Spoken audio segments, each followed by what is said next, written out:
en base a ese afecto y ese cariño entrañable que nos une, decirle que yo voy a estar siempre junto a ustedes. Como lo dije aquel 9 de diciembre, siempre voy a estar. Estamos congelados en Cristina sí o Cristina no. Está congelado el país en que no vuelva nunca más o que vuelva. Está congelado el peronismo en si va a ser candidata o no va a ser candidata. En el diván, en el arranque En el Barro de hoy, de alguna manera eso es un país.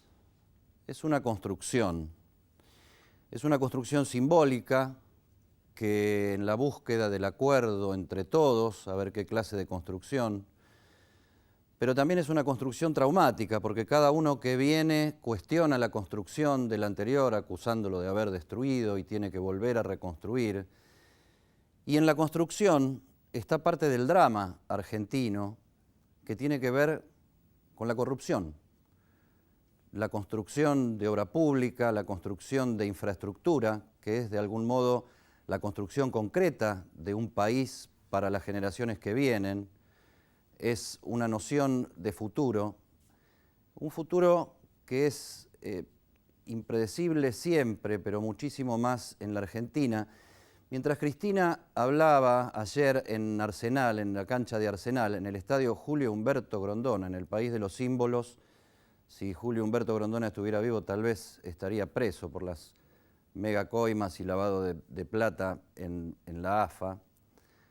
Mientras Cristina hacía este acto en Comodoro Pi, los tribunales federales porteños, pasaban cosas también, y estaba el otro polo de esta disyuntiva nacional. Cristina hablaba del cariño entrañable que representaba esa militancia que estaba ahí, y en Comodoro Pi se expresaba también el otro polo, el otro extremo de esta disyuntiva, que era el odio visceral. Las entrañas, las vísceras, esta construcción que nos afecta la panza en el barro.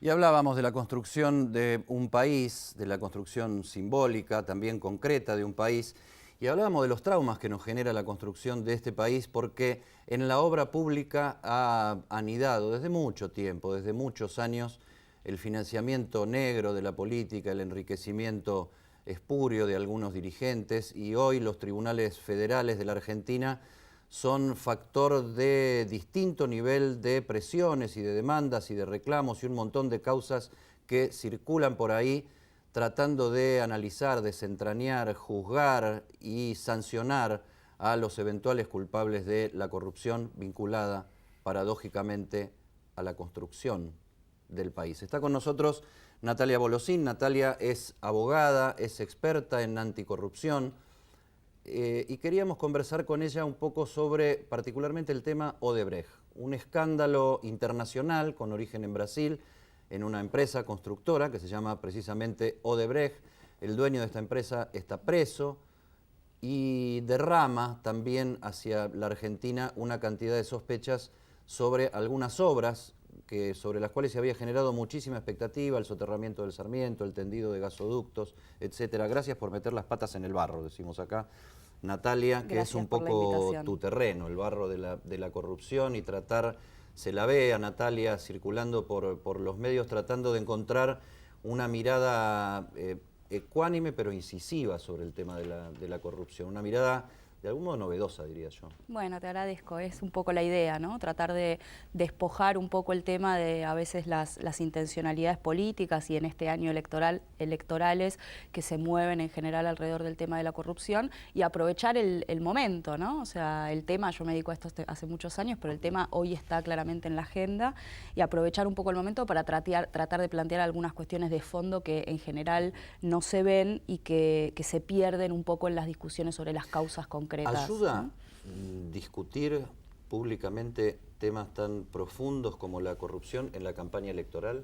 ¿Ayuda el riesgo de la politización partidaria? Porque el tema de la corrupción es un tema político, de fondo, aparte de un tema delincuencial, obviamente, pero la partidización de esta discusión termina afectando incluso a la justicia, a la propia justicia federal como actor de esas disputas. Sí, efectivamente, me parece que es como todos los temas, ¿no? Siempre hay digamos, la potencialidad de que esto sea utilizado políticamente o electoralmente, pero lo importante es hablar, o sea, digamos, en los últimos 12 años no se hablaba de estos temas, o se hablaba de manera muy tangencial. Digo, un caso, la causa por la obra pública, por la cual está procesada Cristina Kirchner, Devido, Lázaro y demás. Es una causa asociación ilícita. Esa causa de Lázaro asociación Báez ilícita. también. Esa causa se inició en el año 2008 por una denuncia de la diputada Carrió y la tuvo el mismo juez durante todo este tiempo. En 8 años no pasó nada, cambió el gobierno. La primera etapa de la revista Noticias tratando de, entre comillas, testaferro a Lázaro Báez fue de febrero de 2007. Ya pasaron más de 10 años. Bueno, entonces... digo, el punto es, aprovechemos el momento para hablar y en mi caso yo lo que intento es tratar de plantear algunas cuestiones que de nuevo, sin digamos ninguna intencionalidad política, tienen que ver con las reformas de fondo que la Argentina tiene que llevar adelante. ¿Afecta a un grupo político la corrupción, sobre todo en materia de obra pública, o surca el sistema político como un método, como un modus operandi de financiamiento negro? La corrupción no es la enfermedad, es el síntoma. Esto es lo primero que hay que entender. Y en la Argentina la corrupción es estructural. Esto quiere decir que afecta a todos.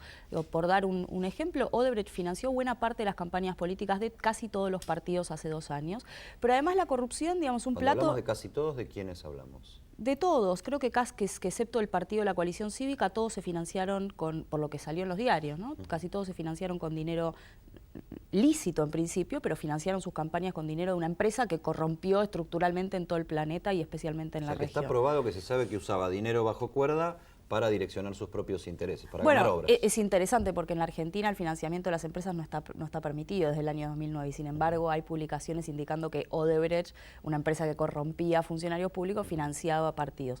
Pero digo, es estructural, ¿por qué? Porque es un plato del que comen todos, buena parte del arco político, pero también el empresariado clásico vinculado a la infraestructura pública en la Argentina, los sindicatos, la sociedad civil. Entonces, como es estructural... Sí, porque suele caerse en el contrasentido de que el soborno es un problema del que recibe. El soborno también es un delito por parte del que lo hace, el sí, que paga. En ese caso un cohecho activo y el cohecho pasivo, ¿no? Este es un problema en el cual están todos metidos y esto lo que hace es que no haya incentivos para reformar el status quo. Digo, en el caso puntual de Odebrecht, si ¿Ese es el sentido de que no pase nada con las causas de corrupción? Tenemos en los últimos 20 años 7 condenas, de los cuales altos funcionarios más o menos son 5. 7 condenas en los últimos... Incluso un presidente de la Nación, que tiene una condena ahí en suspenso en la Cámara. Exacto, 7 condenas en los últimos 20 años, las causas demoran en promedio 14 años, en promedio algunas 20, tardan una década en estar en condiciones de ser elevadas a juicio. Esto tiene que ver con que es un problema estructural del cual participa buena parte de la sociedad argentina y por eso nadie tiene incentivos para modificarlo. Es un problema político serio porque lo que siempre queda flotando es la falta de credibilidad del sistema político. O sea, después decimos que los representantes no nos representan y los tenemos también surcando décadas con acusaciones de corrupción. ¿Cómo creerle a un presunto corrupto? Y después no pasa nada. Y después la otra cuestión es en quién podemos confiar, en qué institución podemos confiar los ciudadanos para llevar adelante un proceso como el de Odebrecht de manera profesional. En nadie. Vos mirás y decís, bueno, el Poder Ejecutivo, ¿qué hace? Intenta obtener la información y manejarla a su propio ritmo porque podría perjudicarlo. El Poder Judicial, ¿qué hace? Lo mismo. Entonces, en Brasil fue profesional el tratamiento, allá se llama Lava Jato, el procedimiento judicial en el tema Odebrecht? Yo creo que dentro de las restricciones que tiene Brasil, restricciones estructurales parecidas a la de la Argentina, fue bastante más profesional que el que tenemos nosotros. Nosotros tenemos restricciones en cuanto a que nuestro sistema jurídico no está pensado para tratar un caso como este, pero además tenemos esta restricción estructural de que como todos comen del mismo plato, nadie tiene incentivos para que esto avance. Para aclarar a la gente, ¿dónde le pega al kirchnerismo Odebrecht? Bueno, básicamente en que los contratos fueron obtenidos durante ese gobierno y si las coimas se pagaron, se le pagaron a funcionarios públicos de ese gobierno, ¿no? ¿Y le pega al macrismo también? Y bueno, en principio podría pegarle porque algunas de las empresas que participaban de manera local con Odebrecht para hacerse de esos contratos eran empresas vinculadas al propio presidente Macri, ¿no? El caso del soterramiento del Sarmiento con la empresa IEXA. Por eso digo, no hay incentivos para que se avance desde ningún lugar. Entonces esto termina como una disputa como en el barro, ¿no? En el barro de la política más llana, de la política electoral. De la acusación política, vos contra mí, yo contra vos. Y nos perdemos la oportunidad de pensar un poco en cómo hacemos para cambiar esto, porque más allá de la justicia penal, lo que Argentina tiene que empezar a pensar es cómo va a hacer para prevenir estos hechos. El sistema de compras y de obra pública de Argentina, que es el agujero negro de la corrupción en la Argentina, es de los más precarios de toda América Latina y el Caribe. Nosotros hacemos obra pública con una ley de 1947, digamos. ¿Alguien puede creer que podemos hacerlo de manera transparente? De otro mundo, ni siquiera de es otro absurdo, país, de otro mundo. Y nadie lo ha cambiado, ni los que se fueron ni los que están. Ayer en Comodoro Pi se dio la circunstancia de esta movilización para exigirle a los jueces que actúen. No es la primera vez en los últimos años que hay movilizaciones a los tribunales federales para exigirles a los jueces que actúen. El kirchnerismo lo hizo en su momento, fue muy cuestionado. Y ayer, en el contexto de que había un acto de Cristina Kirchner, se interpretó incluso por algunos carteles y algunas demandas de la gente que decían prácticamente que esa marcha era para que Cristina y un par más vayan presos. Se le dio un sentido político también. Vos estabas ahí, pero vos sos independiente, no estás enrolada en ningún partido. ¿A qué fuiste y cómo te sentiste en este contexto? A ver, la verdad es que, para serte muy honesta, lo dudé, lo pensé varias veces antes de ir porque era evidente que esto iba a ser aprovechado, digamos, desde algunos sectores de la política, y me parece, a ver, yo no tengo ni un odio visceral, ni soy anti-K, ni ninguna cosa que se le parezca. Lo que sí tengo es un reclamo como ciudadana, como madre de chicos chiquitos que quiere ver un país distinto, para que la justicia en algún momento termine con la impunidad. Digamos, es insostenible que en la justicia argentina las causas de corrupción demoren 14 o 20 años, que haya habido solo 7 condenas en los últimos 20 años. A ver, un comunicado de la asociación, esta nueva asociación de jueces federales, la semana pasada reclamando o aportando medidas contra la corrupción. Yo, parece un chiste, ¿no? O sea, algunas de las cosas que ellos plantean son correctas desde el punto de vista técnico, faltan algunas. Vamos de un polo al otro, ¿no? Porque todo el tema de justicia legítima fue muy cuestionado por el intento de tratar de convertir a una parte de la justicia en militante de un proyecto político. ¿Se está dando un contrapolo en ese sentido en función del respaldo a este gobierno? Mira, a mí me parece que más allá de las etiquetas y del armado formal de organizaciones, la justicia, digamos, tiene pertenencias políticas. Y es lógico que esto sea, pues son personas, ¿no? Me parece que es razonable que haya ideología en el marco de la adjudicación de casos, siempre y cuando eso no implique avasallar los derechos o violar las leyes.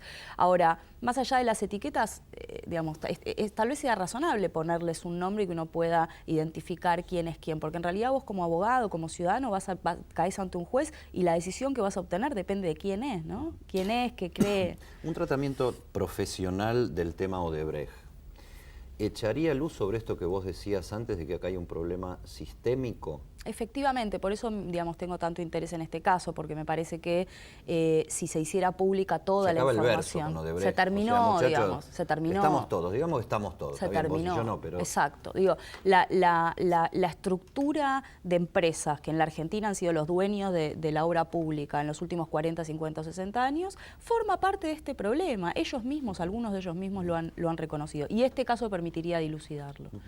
Tengo una pregunta, porque se suelen buscar soluciones espasmódicas, muchas veces mágicas, ¿no? O sea, la ley del arrepentido y la aplicación de la ley del arrepentido es como que es la gran solución, o sea, premiar la delación como manera de resolver. Yo no creo en esas cosas, yo no creo que un tema tan profundo y tan sistémico, yo coincido con vos, se resuelva con una sola medida y con una sola ley. ¿No está detrás también de esto discutir en serio el financiamiento de la política? Absolutamente. Efectivamente no hay soluciones mágicas. La ley del arrepentido es importante, es una herramienta, pero de nuevo solo apunta al problema penal, ¿no? Y el sistema penal, aun cuando fuera todo lo honesto y eficiente que uno quisiera, igual va a llegar tarde, porque esa es su naturaleza, ¿no? Exacto.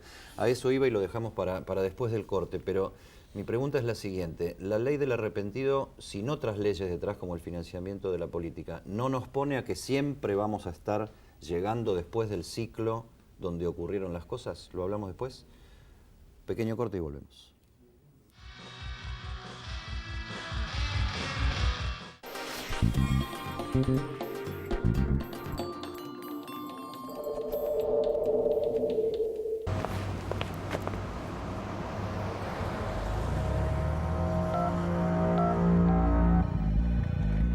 Same La Plata, buenos días. Habla Catalina. ¿En qué le puedo ayudar?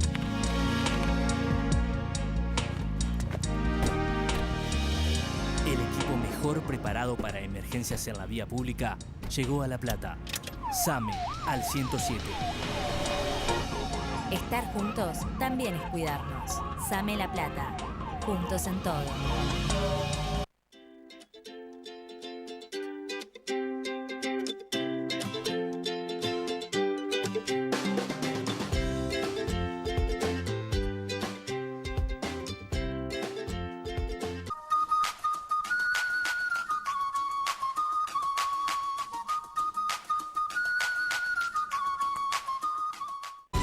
En la Ciudad Autónoma de Buenos Aires, vivir mejor es ley.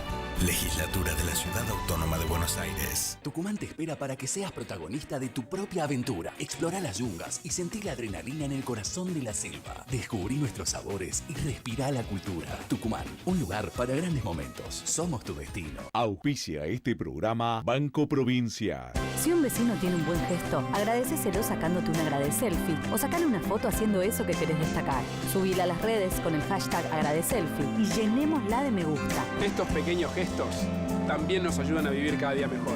Convivamos, Buenos Aires.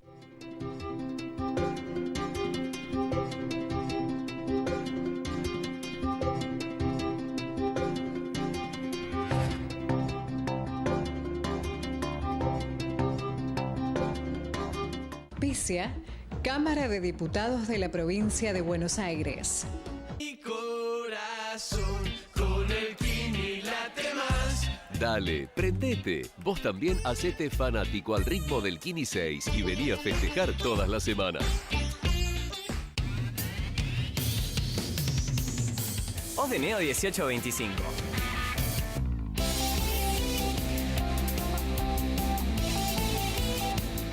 Estamos.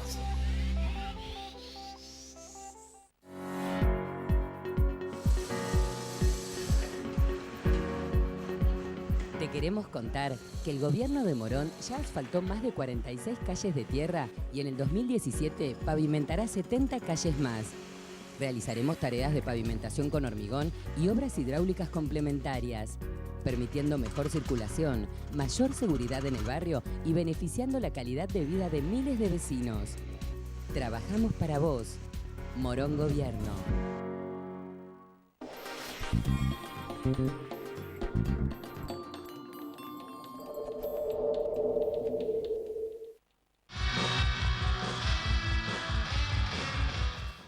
Bueno, por un tema de tiempo faltó el aviso de Locos de Amor, Odio y Fracaso, la novela mía, que ya está en todas las librerías, se lo vamos a regalar a Natalia. Bueno, muchas gracias. Para que te entretengas y sufras, porque habla de la Argentina de hoy. Te vas a encontrar con muchos casos de cruda actualidad, si querés encontrar realidad en este libro de ficción, corre por tu cuenta. Bueno, muchas gracias. Hablábamos de esto, de que si apostar solo a la ley del arrepentido no nos pone ante el riesgo de seguir pateando la pelota de una década a la otra, porque es difícil que alguien se arrepienta cuando la cosa está sucediendo, cuando la cosa se está haciendo, porque si alguien está cometiendo el delito, cree que tiene las condiciones para cometerlo. Efectivamente esto es así. En el caso de las empresas a veces sí funciona, porque vos puedes tener una empresa que descubre que sus ejecutivos están, digamos, en un esquema de corrupción, y si la empresa tiene incentivos legales para, por ejemplo, reducir su multa si se presenta de manera voluntariamente y dice, mire, encontré que mis ejecutivos están haciendo esto, bueno, eso puede funcionar. Pero efectivamente siempre es llegar tarde. El punto es, el sistema penal siempre va a llegar tarde. En la causa de 11, que es el único buen ejemplo que tenemos, entre comillas, hubo condenas en 4 años. Y sin embargo está claro que llegamos tarde. Hubo 52 muertos y 800 heridos. Lo que había que hacer era prevenirlo, ¿no? La justicia va a llegar tarde. La justicia repara en el mejor de los casos, ¿no? En la Argentina ni siquiera ni repara, ni recupera lo robado, no hace nada de todo eso Bueno, que digo, debiera. el sentido filosófico de la justicia es reparar, llega después del delito. Efectivamente. Entonces, lo que Argentina tiene que empezar a pensar es en prevenir. Para esto hay como dos esquemas bien importantes. Uno es el del financiamiento de la política, que tuvo una reforma bastante mala en el año 2009, por la cual lo que se intentó fue correr a las empresas y lo que se hizo fue ocultar lo que de hecho sigue ocurriendo. Las empresas siguen financiando la política, pero ahora lo hacen con un bolsero, con personas, propios empleados de la empresa que aparecen como aportantes cuando en realidad es obvio que quien aporta. Con el Diego, ¿no? Que muchas veces el 15 y a veces más. O sea, para otorgar una obra pública hay una tarifa de la que nadie habla y que parece estar incluida, ¿no? Exacto, ese es el segundo paso, ¿no? Yo te financio y después vos me das los contratos, a cambio tal vez de alguna cosa más, por ejemplo, un porcentaje. El sistema de compras públicas en la Argentina, que antes lo decíamos, es de los más precarios de la región. Otro dato, solo Argentina y Venezuela, en toda América Latina y el Caribe, no tienen ley de compras de bienes y servicios, no tenemos organismos de control. La Oficina Anticorrupción no es un organismo de control, nadie puede controlarse a sí mismo. No funcionó antes y sigue sin funcionar ahora. Y no va a funcionar nunca en la medida en que no tenga autarquía administrativa, presupuesto propio, un titular designado de manera, digamos, transparente y garantizando la idoneidad. Sí, la medida más concreta en esta gestión de la Oficina Anticorrupción fue cercenar las atribuciones del ministro de Energía. Le sugirieron que no se ocupe de temas del mercado petrolero. Bueno, porque ahí había una cuestión es el 33% de su función. De conflictos de interés. Digo, este gobierno en particular tiene serios problemas de conflictos de interés porque muchos vienen del ámbito privado, pero en el gobierno anterior también pasaba, porque digo, el solo hecho de que Cristina Kirchner, siendo presidenta, hubiera contratado, hubiera otorgado obra pública a quien era un íntimo amigo de su familia, es insostenible en cualquier país del mundo, y acá pasó. Pasaron 12 años. Sí, ellos también se dedican al negocio inmobiliario, al negocio hotelero y contratar empresas públicas para que Aerolíneas ocupen Argentinas habitaciones contrataban. que a veces se ocupaban y aparentemente la mayoría de las veces no. Ahora, vos señalabas el tema de Once. Once fue Bonadío y actuó con celeridad. ¿Bonadío está actuando con independencia o Cristina tiene un poco de razón en decirle que Bonadío actúa políticamente? Yo no voy a evaluar, digamos, las prácticas de ningún funcionario judicial. Bueno, pero ayer fuiste a la puerta del tribunal a decirle actúen. Son 12. Pero hay una cuestión... ¿Tienen nombre y apellido? Sí, hay cámaras, está la Cámara Federal, la Cámara de Casación, hay fiscales, hay una serie de funcionarios. Pero digo, me parece que en términos generales lo que sí se puede observar es que muchos funcionarios judiciales que durante 12 años parecían ciegos frente a lo que ocurría, el caso de nuevo de la denuncia de asociación ilícita de Elisa Carrió en 2008, la tuvo el mismo juez que 8 años después con un cambio de gobierno decide avanzar, y bienvenido sea, pero tampoco podemos hacernos los sonsos, porque entonces ahora estamos contentos, esto se lo he criticado varias veces, especialmente a Margarita Stolbizer, tampoco podemos hacernos los sonsos, ¿no? Bueno, ahora como avanzan está todo fantástico cuando sabemos quiénes son. Cualquiera que haya litigado en Comodoro Pi Sí, que hay ahí sabe quién a la es voz quién. de Aura y avanzan cuando viene el tiempo político. Porque además lo más probable es que cuando cambie el gobierno avancen contra los que se estén yendo. Esto está también empíricamente demostrado. Hay un chequeo que se hizo hace un tiempo que lo que muestra es las causas avanzan, pedidos de indagatoria, procesamientos y demás, cuando el funcionario o la funcionaria deja de serlo. Esto da cuenta Te voy a dar mi parecer como observador desde hace bastante tiempo de temas judiciales. A mí una causa que me alumbró un poco en el modus operandi fue una causa donde el coimero fue una empresa internacional y un gobierno el coimeado, que fue el caso IBM Banco Nación.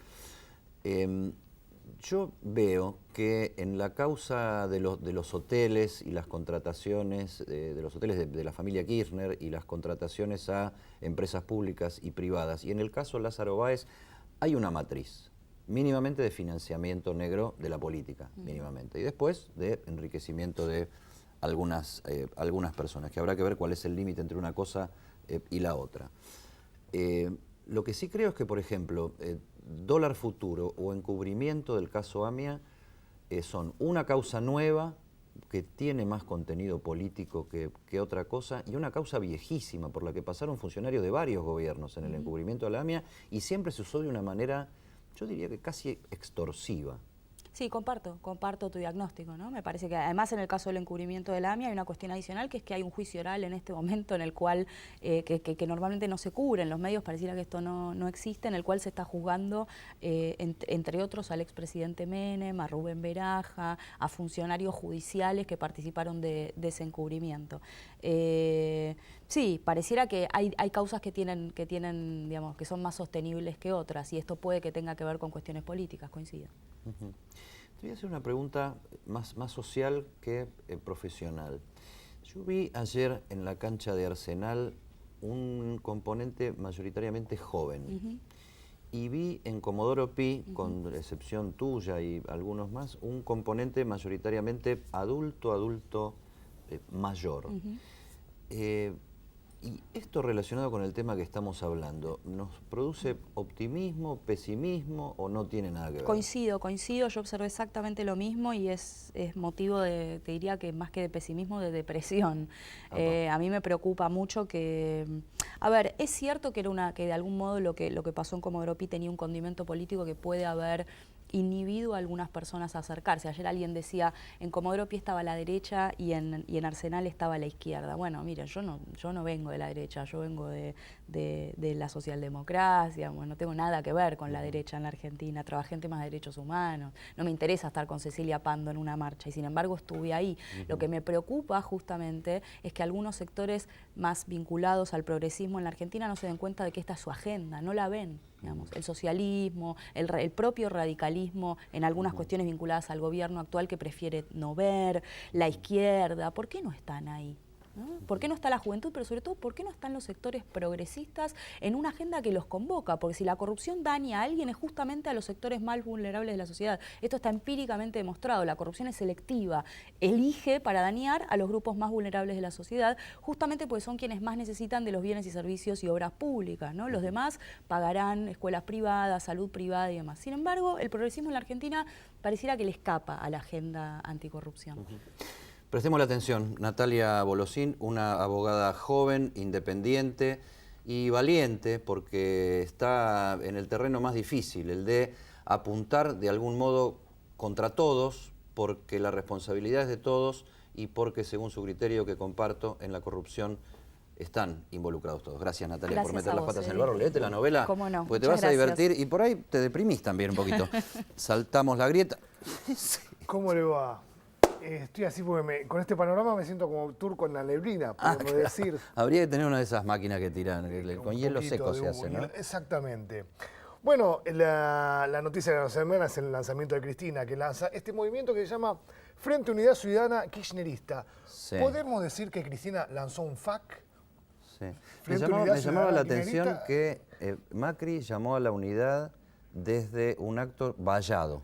Sí. Estaba bastante aislado y solo. Y Cristina lanzó el llamado a la unidad desde la ruptura del país y la ruptura del propio peronismo, qué sé yo. Perdón, del país. Perdón, porque este es un espacio de humor y yo te la bajo. No, está bien. Y otra cosa, vio que le sacaron la pensión a los discapacitados, sí, los que tenían auto, casa y boleta. Sí. Parece que Durán Barba aconsejó este eslogan: sea pobre, carecer tiene sus privilegios. No, pero viste que dieron marcha atrás, porque acá tenemos eso, ¿no? Vamos, pero vamos que...